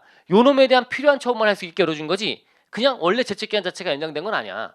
요걸 할 수 있게 만드는 요거를 아셨죠? 요거를 새로운 처분 못한다. 새로운 처분을 할 수 없습니다. 그 다음에 또 두 번째. 자, 두 번째. 자, 제3자에 대한 거는 못한대요. 제3자에 대한 처분은 못한대. 이게 기판력이라는 건데 판결이 딱 떨어지면 그 판결에 효력이 미치는 범위는 당사자에게만 영향을 미치는 거야. 판결의 효력은. 그럼 제3자까지는 미치지 않는 거야. 제3자에 대해서는 못 때리는 거야. 일단 출발. 제3자는 못한다. 제3자한테 다른 자, 이자가 갑인데 을한테 못한다는 얘기야. 갑에 대한 판결 떨어진 건 갑한테만 유효한 거지 을한테는 못한다. 제3자 못한다. 자, 세 번째. 다른 과세 기간은 해요 못해요? 못한다. 다른 과세 못한다. 자, 네 번째. 다른 세목은 또 못한다. 이게 법인세였으면 소득세 또는 이게 법인세면 부가가 있어 이렇게 다른 세목은 또 못한다 이렇게 돼 있었어. 다 여기다 예외를 보려고 지금 적어놓은 거야. 원래 다 옛날부터 이랬는데 점점 길 열어두니 이게 다 가능해라고 하는 것들이 많단 말이에요. 그게 이제 다 거기 다 숨어 들어가 있는 거야. 한 다음에 정리해 보시면 돼요. 자, 새로운 처분 못한대요. 새로운 처분 못한다고? 자, 이게 뭐냐 하나. 자, 새로운 처분 안 된다는 거 알고 있지 이제 우리가. 아까 했지만 세무서들이 막 세무서가 공무원들 다 투입해 갖고 막 이런 거 안 된다 그랬어요. 그냥 요것만 가능한 거야. 근데 새로운 처분 안에 뭐는 허용이 되냐면 얘가 이렇게 불복 들어가고 진행하는 과정에서 원래 이 내용은 자기는 질게 뻔해 알아. 근데 이때 부가처분이 있을 때 이때 고지서에 보면 고지서에 필요적 기재사항이라는 게 있거든요. 고지서에 적혀야 돼. 이게 부가처분 자체가 유효하려면 얘한테 과세관청에서 이 부가처분을 유효하려면 내용도 유효해야 되고요. 절차도 유효해야 되는 거야. 그때 절차 안에 고지서의 기재사항도 잘 돼야 되고요. 그 다음에 송달하는 방법도 잘 지켜야 되는 거야. 아까 송달 방법, 송달 받아야 할 자, 송달 장소 이런 것들 봤잖아요. 그런 것도 유효해야 되는 거야. 그냥 무턱대고 공송달 해버린 거야. 그럼 안 되는 거죠, 그죠? 우편 송달 같은 거 등기 우편해야 되는데 일반 우편한 거 안 되는 거야, 그죠? 교부 송달 수취 무죄 중 띵동 없네. 그래서 공식 이거 안 되는 거야. 이런 잘못된 것들은 안 되는 거야. 자, 그래서 잘 이제 이 기재사항도 잘 기재가 돼야 되는데 처분청이 날려버린 첫 번째 고지서에 기재사항이 흠결되어 있는 걸 알았어 얘가. 고지사항이 잘못된 거를. 그러면 그거는 당연히 이거는 유효하지 않은 거잖아요. 그렇지만 얘가 시간 좀 끌어보려고 불복 들어가고 막 해서 소송 가서 장기간 끌어가지고요 만료가 돼버렸어. 그리고 나서 이제 얘가 만료가 돼서 그 다음에 판결 떨어지는데 마지막에 이제 최종 판결하는데 그 전에 판사님 저기 이거 고지서 저번에 왔던 건데 이거 한번 이상한데 봐주세요. 그랬더니 판사가 딱 보더니 이거 우리가 왜 여태까지 왔냐? 이거 바로 이건 부가처분 잘못된 거다. 고지서의 흠결이다. 고지서 자체가 잘못된 건데, 그죠? 이래가지고 얘 인용 판결 떨어졌어. 인용 판결. 그것 때문에. 그래서 얘한테 부가치소하라. 이 잘못된 거다. 고지서가 흠결이 있다. 라고 해서 이겼어. 그래서 새로운 필요한 처분 세무서는 우리가 고지서 잘못 띄운 거니까 다시 한번 그 흠결을 고쳐가지고 올바른 고지서 보낼게요 했더니 새로운 처분 못한대. 이렇게 돼버리는 케이스가 옛날에 있었던 거야. 웃기잖아요, 그죠? 그래서 이런 꼼수 피우는 놈들이 많이 발생하니까 안 되겠다. 새로운 처분 못한다고 되지만 가능한 거 하나, 하자치유. 하자치유. 그래서 요거 단 하자치유는 가능해. 요거에 대해서 하자를 치유하는 거야. 처음에 있었던 어떤 고지서의 하자치유. 요거는 가능. 요건 가능. 안 된다고 돼 있지만 새로운 처분 안 된다고 돼 있지만 하자를 치유하는 건 가능한 거야. 하자 치유해서 다시 고지서 띄우는 거는 가능하다는 거죠. 물론 같은 내용에 대한 거지만 어쨌든 새로운 처분은 맞잖아. 새롭게 고지서 띄우는 거니까 그거 가능하다. 하자 치유. 장난칠까 봐 만든 거예요. 하자 치유. 하자 치유. 이건 가능하다. 그 다음에 제3자는 못한대요. 제3자 못한다. 자, 그런데 이제 문제가 되는 게 뭐냐면 자, 이자가 지금 이제 누구냐면 갑이야. 갑. 갑이란 자가 부가처분된 거에 대해서 억울해요라고 쟁송을 하고 막 그랬더니 갑이야. 당사자가. 근데 알고 봤더니 이게 왜 얘가 억울하다고 했냐면 원래 숨어있는 실질적인 귀속자는 누구냐면 이 사업을 하는데 실질 명의자는 을이야. 을. 을이 있는데 을이 갑 명의를 빌렸던 거야. 그래서 갑한테 이제 고지서가 날라온 거지 이제. 어차피 갑으로 돼 있으니까 등록이 사업자 등록이. 근데 이제 둘 간의 관계에 따라서 이제 을이 갑한테 네 명의를 좀 빌리자라고 하고 너한테 뭔가 나오면 내가 다 낼게 이렇게 했는데 사업이 어려워졌는데 걔가 자꾸 돈을 안 주고 막 그런 일이 발생하니까 급기야는 얘가 날라왔는데 나 아닙니다. 나 명의는 나로 돼 있지만 이거는 을 겁니다. 나는 명의되어야 했을 뿐입니다. 라고 해갖고 이제 소송이 붙어갖고 했는데 소송 결과 결국은 이제 갑이 이겼어. 명의되어다라고 하는 걸 확인하는 소송이 제일 쉽대요. 소송 중에. 명의자가 누군지를 확인하는 게 제일 쉬운 소송 중에 하나래. 그러면 이것저것 대충 몇 가지 입증하게 되면 세무서가 볼 때 이거는 갑이 아니고 을이구만, 숨어 있는 게 을이구만 바로 알 수 있었어요. 그래가지고 소송의 결과 결국은 을한테 부가처분했던 건 어떻게 된다? 부가취소다. 왜냐하면 누구한테 해야 되는 거니까. 갑한테 한 게 아니라 을한테 해야 되는 건데 갑한테 한 거니까 실제 숨어 있는 건 을이니까. 그래가지고 이제 을한테 세금 이제 갑한테 부가처분했던 건 취소하고 갑은 취소하고 이제 숨어 있는 실제 누구야 이제 을이지 을. 을한테 때리려고 했더니 제척기한 자체가 만료가 돼버렸어요. 그리고 이제 하려고 했더니 제3자는 할 수 있대 없대? 이 당사자는 누구야 여기서? 불복 당사자는? 갑이지. 갑이 난 아니에요라고 하는 거니까 결국 이겼어. 그러면 아니요니까 을이지 을 이제. 진짜는 을이지. 을한테 하려고 했더니 제3자니까 못한대. 을한테 하려고 했더니 이런 웃긴. 우리는 상식적으로 하면 당연히 그렇게 돼야 되겠지만 법리도 따지면 안 된다는 얘기야. 판결이 떨어진 거는 갑에 대한 판결이니까 을에 대해서 매기는 거는 을에 대한 제척기한이 남아 있어야 되는데 제척기한 자체가 만료가 됐다 이거야. 그러니까 1년간 열어준 거는 갑한테만 유효한 거지 을한테는 아니다. 제3자는 못한다 이렇게 막아놓은 거야. 이러니까 어이없게도 이렇게 돼버리면 과세관청은 얘는 돌려주고 을한테는 못 매기는 거야. 이제 을한테 또 매기려고 했더니 이런 어이없는. 그래서 넣어버린가 규정을 넣어버리면 되잖아요. 그래서 이때 자 여기 예외들이 막 나오는 거예요. 자 사업의 명의를 대여한 거야. 사업 명의래요. 자 이때는 이제 실제 이 사업을 경영하는 자한테 부가처분할 수 있다 없다? 을한테 가능하다. 제3자지만 가능하다라고 열어놓은 거야. 이게 하나 들어오더니 좀 있다가 또 하나 들어왔어 이제. 그래서 사업 명의대가 아니라 재산 명의대야. 재산의 명의대요. 재산의 명의대요? 이거 뭐야? 자 어떤 재산에 붙는 세금인가 봐.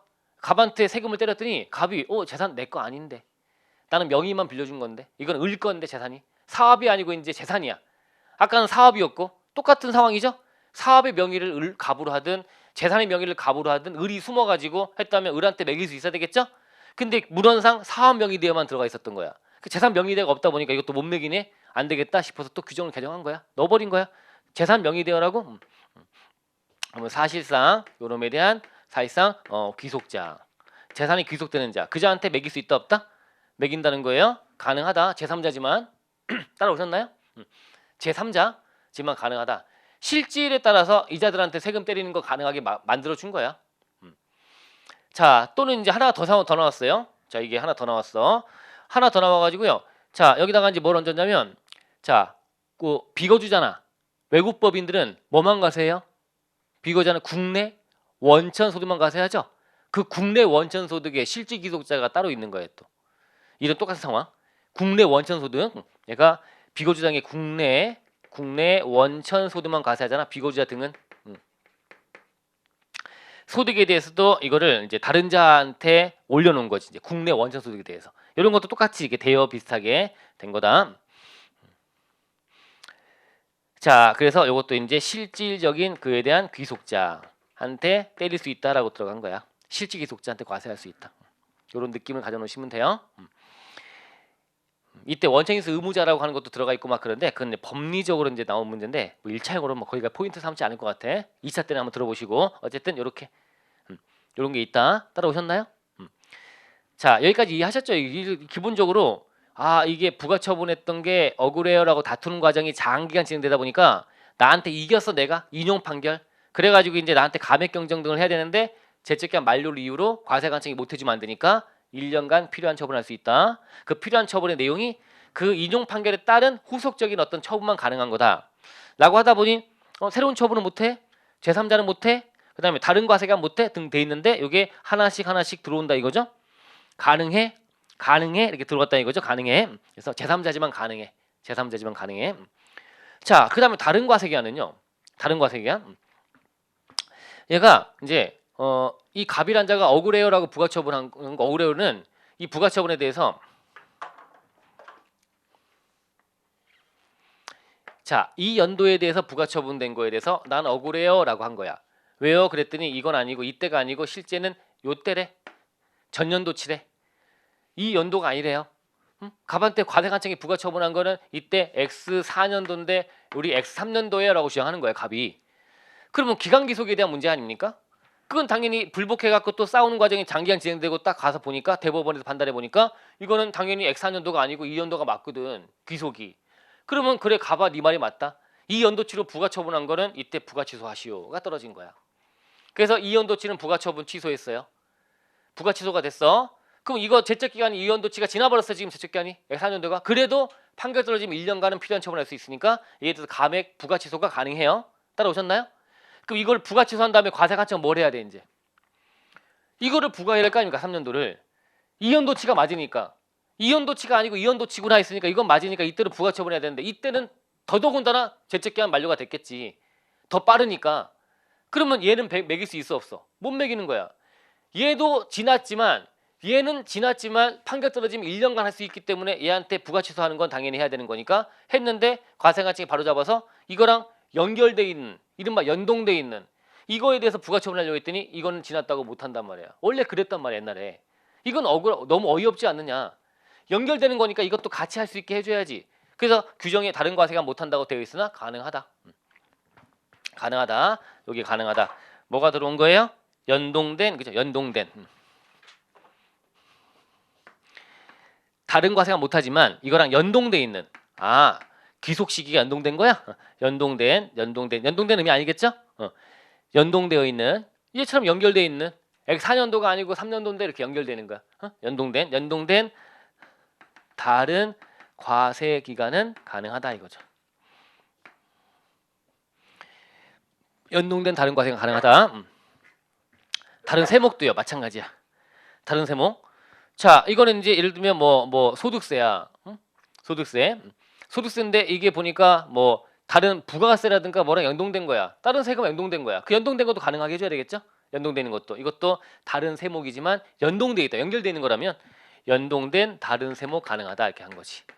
다른 세목 못한다고 돼 있지만 연동돼 있다면 다른 세목 가능하다. 아셨죠? 이렇게 확대해서 가능하다라고 만들어 준 거야. 아시겠죠? 자 그런데 이게 최근에 또 개정되면서 요 두 가지가 연동된 다른 과세가 가능한데요. 다른 과세 안 되는데 연동돼 있다면 근데 보세요. 연동되긴 됐는데 연동됐는데 다른 과세 기간에 다른 세목은 가능할까? 그건 너무 확대한 거야. 그 연동이 돼 있다 하더라도 그건 너무 심하다는 거예요. 그래서 가로막아 버린 거야 규정이. 그래서 뭐라고 되어 있냐면 연동된 다른 과세는 가능하긴 한데 이거는 같은 세목일 때만. 같은 세목일 때만. 그 다음에 얘는요 가능한데 연동된 다른 세목 같은 뭐일 때만 과세 기간일 때만. 이렇게 들어온 거야. 그래서 연동된 걸 하고 싶으면 다른 세목 하고 싶어? 그럼 같은 과세 기간 것만. 그 쉽게 말하면 연동되는 다른 세목 다른 과세 기간 된다? 안 돼? 그건 안 된다는 얘기야. 얘가 지금 얘가 억울해요라고 와서 인용 판결 떨어져서 얘가 이겼어. 필요한 처분을 한다라고 했을 때 얘는 당연히 부가취소가 됐으니까 줄이고 다른 과세기간을 지금 가지고 와서 다른 세목을 가지고 하려고 하는 거야. 연동돼 있으니까. 근데 얘랑 연동돼 있는 다른 세목이야. 얘는 소득세인데 부가가 있어야. 그리고 다른 과세기야. 그것까지 확장하면 안 되는 거야. 다른 세목으로 가고 싶으면 다른 연동된 거는 같은 과세기간만. 같은 과세기간 내 다른 세목. 그 다음에 다른 과세기간 가고 싶으면 같은 세목의 다른 과세기간. 이건 가능한 거죠. 이게 단서가 들어왔다. 이게 개정사항이야 최근에. 같은 세목 다른 과세기간. 같은 과세기간 다른 세목은 가능하다. 근데 다른 세목의 다른 과세기간 안 된다는 얘기야. 그 너무 같다 이거 너무 같다. 거기까지 확장하면 기본 취지에 너무 어긋난다고 봐서 거기까지 확대하려고 하지 말아라. 그래서 여기까지만 가능한 거다. 따라오셨나요? 그래서 좀 잡아놓으시면 됩니다. 자 27페이지 가시면 27페이지. 자 기타의 특례 제적기간이라고 되어 있는 박스입니다. 아래쪽에 27페이지. 자 거기 나와 있는 게 조대 쟁송에 대한 판결이야. 자 여기 첫 번째. 자 거기 동그라미 1번이 국기법에 따른 이의신청이나 이런 불복 또는 소송, 불복이나 소송에 대한 판결이 확정된 경우 오른쪽에 판결 확정일부터 몇 년? 1년간 필요한 처분할 수 있다. 이게 출발이지 지금 우리가 본 거. 판결 떨어지면 1년간 할 수 있다. 그 얘기예요. 근데 동그라미 2번 먼저 볼게요. 2번 밑에. 자, 1번의 결정이나 판결이 확정됨에 따라 결정 또는 경정 대상이 되는 과표와 세액과 연동된 밑줄, 연동된 다른 세목이나 연동된 다른 과세기간의 과표와 세액의 조정이 필요하다면 이것도 역시 1년 내 할 수 있다고 돼 있는 거지. 근데 단서가 있죠. 가로 열고 닫고 뭐야? 연동된 다른 세목은 가로 열고 같은 과세기간 한정한다. 그 다음에 연동된 다른 과세기간은 가로 열고 같은 세목 한정한다. 이렇게 돼 있네요. 아셨죠? 이렇게 표현 이런 건 가능하다. 다른 세목, 다른 과세기간도 확대해서 할 수 있게끔 지금 해놨구나. 아니다라고 하지만 출발은 연동돼 있다면 가능하다. 요거 이따 봤던 거 체크. 자, 그 다음에 또 봤던 게 다음 페이지 넘기시면 다음 페이지. 하자 치유는 당연한 거니까 얘는 언급도 없고요. 우리가 일반적으로 이제 표현하는 거니까 하자 치유는 별도로 안 정해놨고요. 이거 아시면 되고 그냥 요거 제3자. 자, 거기 아래쪽에 하시면 실질과세 적용이라고 돼 있어요. 28페이지 실질과세 적용. 자, 거기 보시면은 동그라미 기억이 뭐예요? 명의대여 사실 확인되면 실제 사업을 경영한 자, 실제 경영자. 그 다음에 니은은 과세정에서는 어떤 귀속이 명의일 뿐이고 어쩌고저쩌고, 그죠? 재산의 귀속이 명의, 재산의 귀속이 명의일 뿐이고 사실상 귀속자 따로 있는 데는 누구라고? 재산 사실상 귀속자, 재산의 사실상 귀속자 하셨죠? 재산에 대한 사실상 귀속자. 자, 그 다음에 마지막 디귿이 비거주자 등의 국내 원천소득 및 법인세 외국법인의 국내 소득의 실질 귀속자가 확인됐대요. 국내 원천되는 소득 등의 실질 귀속자가 확인됐다면 그 실질 귀속자 또는 원천에서 의무자라고 돼 있다 이거죠. 이렇게 해서 이렇게 법리 때문에 들어가 있는 건데 어쨌든 이렇게 제3자지만 가능하다. 아셨죠? 이게 가능하다. 자, 이렇게 좀 들어가 있고요. 자, 이때 오른쪽에 판결 확정일부터 1년간 얘도 할 수 있습니다. 자, 됐고요. 자, 적어드린 거 다 됐네. 여기 적어드린 거. 나머지 좀 더 보자. 잠깐만 앞으로 가서요. 자, 이게 지금 소송 같은 건 좀 장기간 진행되니까 그런 거 아니겠습니까? 자, 그럼 하나 생각해 보세요. 얘가 이게 지금 이 소송은 뭐에 대한 소송이야? 소송은 얘가 부가 처분된 이 세금에 대한 소송이야. 세금의 소송. 자, 근데 이 소송이란 게 다른 소송도 있는 거야. 보세요. 이때 갑이 을에게 만약에 부동산을 팔았어. 만약에 양도. 그럼 양도세가 나올 거 아닙니까? 그 양도 신고납부를 다 했어. 근데 문제는 갑이 을에게 팔았는데 둘 간에 팔면서 갑은 팔고 돈 받았다고 해서 세금 신고납부를 했는데 근데 둘 간에 뭔가 계약을 맺은 것도 있고 등등해서 양도하면서 조건 내걸었는데 조건이 만족 못한 거야. 다툼이 붙었네요. 갑과 을 간에 서로 해서 갑과 을 간에 막 싸워갖고요. 갑이 결국 이겨가지고요. 판 거 다시 돌려받았어요. 판 게 아닌 거야. 양도가 없었던 걸로 돌린 거야. 이제 서로 제가 잘못했다고 해가지고 나는 제가 저럴 줄 몰랐는데 제가 해서 이렇게 했다든가 해서 그럼 결국은 안 판 거 양도세는 잘못 낸 거잖아. 그죠? 양도 그죠? 이런 어떤 소송이 이 조세에 대한 소송이 아니라 이런 어떤 행위, 이 세금 매기는 거에 대한 근거가 되는 어떤 행위나 이런 거에 대한 소송이야. 그 소송도 장기간 진행되다 보니까 결국은 소송이 딱 떨어졌네 판결이. 해서 이건 양도가 없었던 겁니다. 라고 했어요. 그러면 뭐야? 덩달아서 이제 세금은 안 내도 되는 거니까 세금을 돌려줘야 될 거 아닙니까? 돌려주는데 이것도 역시 1년 내 필요한 처분할 수 있다라고 해놓은 거야. 이것도 소송이 장기간 진행되면. 따라오셨나요? 그래서 그게 거기 기타의 특례 안에 제목이 두 번째 제목이에요. 27페이지 조세 쟁송 외의 소송이라는 게 뭔지 알겠죠? 세금에 대한 소송 말고 그 외의 소송. 자, 이것도 역시 오른쪽에 판결 떨어지면 1년간 필요한 처분할 수 있다. 그게 동그라미 1번 얘기를 방금 한 거야. 그 내용 안에 동그라미 1번. 2번도 있네요. 2번은 뭘까요? 여러분 뇌물 받으면 어떤 소득이지? 소득세법에서 뇌물이나 이런 거 받으면 기타 소득, 그죠? 기타 소득. 그럼 얘가 뇌물 받은 거에 대해서 이것저것 해서 소송이 발생해서 형사 소송이죠. 그래서 뇌물 받은 게 배임 수재 받은 게 이런 게 있다는 게 확인됐대요. 그럼 이거에 대해서 뭐 해야 돼? 과세관청에서는 기타 소득으로서 세금을 때려야 되는데 이 소송도 길게 끌어가지고요. 다 소송이 딱 이겨가지고 이제 때리려고 했더니 이미 재책기한 만료가 돼버리는 게 돼버렸어. 소송이 길어져가지고요. 그럼 이때도 역시 필요한 부가처분 등을 1년 내 할 수 있다. 그래서 다 소송이 판결이 떨어지면 1년 내 필요한 처분할 수 있다고 돼 있는 겁니다. 됐죠? 따라오셨죠? 1년 내 필요한 처분할 수 있다 이렇게 돼 있네. 자, 밑으로 가시면 또 상호합의는 뭐야? 상호합의. 자, 상호합의. 자, 상호합의는 국제적인 어떤 조세 문제를 다루는 게 상호합의야. 그래서 조약이나 이런 거에 대한 해석이라든가 이런 게 해서 우리나라 권한 있는 당국한테 우리나라 당국자들한테 이거 저쪽 나라와 조세 조약 맺은 건데 이게 조세 조약 내용인데 이게 약간 이상한데요. 가서 다시 한번 상호 합의 좀 해주세요. 이렇게 하겠다고. 이거 구체적으로 상호 합의 좀 해주세요. 그런 거야. 상호 합의.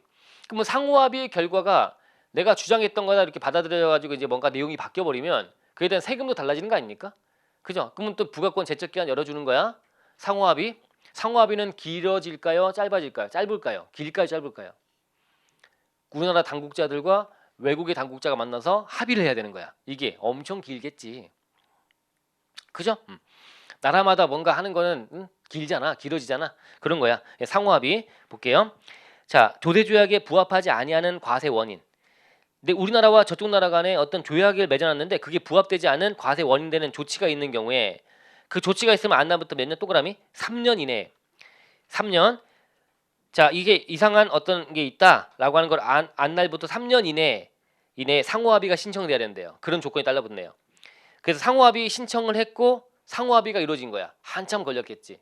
그럼 상호합의가 딱 떨어지면 그때 절차가 끝나면 그때부터 오른쪽에 1년간은 필요한 처분할 수 있다. 그럼 상호합의 내용대로 바꾸는 거 가능하다 이거죠. 내가 이 세금 자체가 마음에 안 들어.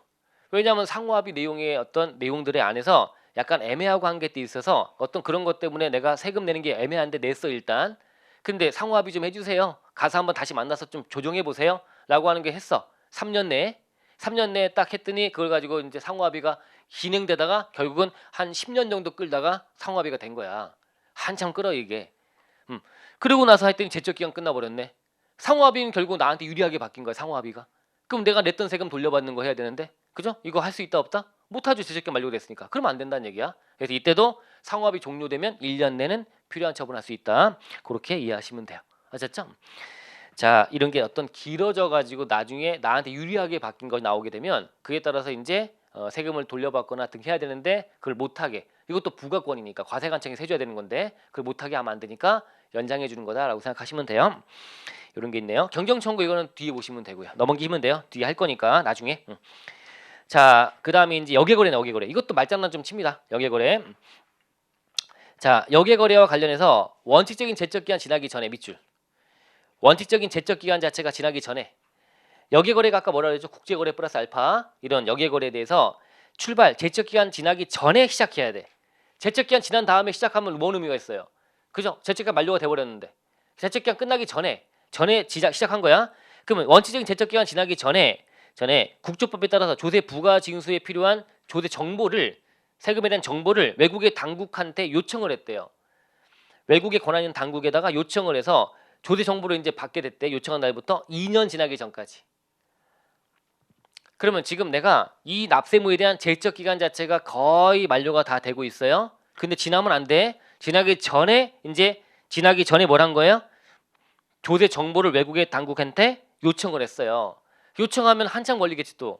근데 드디어 2년 지나기 전까지 정보를 받았대요.